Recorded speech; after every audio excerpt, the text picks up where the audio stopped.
ఒకే registration number పై నడుస్తున్న 2 school బస్సులను seize చేశారు ఆర్టీఏ అధికారులు. శంషాబాద్ మండలంలోని తొండపల్లి దగ్గర వాహనాలను తనిఖీ చేశారు అధికారులు. ఒకే నెంబర్ పై నడుస్తున్న కృష్ణవేణి కాన్సెప్ట్ స్కూల్ బస్సులను గుర్తించారు. అందులో ఉన్న స్కూల్ పిల్లలను దింపేసి బస్సులను సీజ్ చేసి శంషాబాద్ పీఎస్ కు తరలించారు.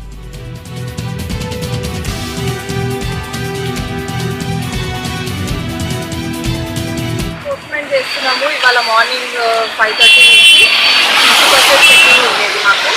సో ఇది చేస్తున్నప్పుడు సడన్గా ఒక స్కూల్ బస్ దొరికింది, ఏపీ 10-4731.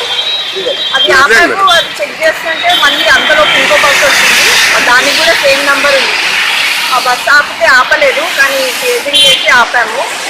ఆపి డాక్యుమెంట్స్ చెక్ చేస్తే ఒకదానికి ఏమో కరెక్ట్ ఉన్నాయి, ఇంకో దానికి సేఫ్టీ నెంబర్ ఇంజిన్ నెంబర్ అంతా రాంగ్ ఉన్నాయి. సో సేమ్ నెంబర్ మీద 2 బస్సెస్ నడుపుతున్నారు.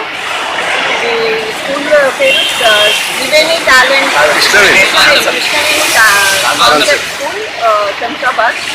సో మేము దీనికి తగిన చర్యలు తీసుకుంటున్నాము. ఇమీడియట్గా వెహికల్స్ 2 సీజ్ చేస్తాము.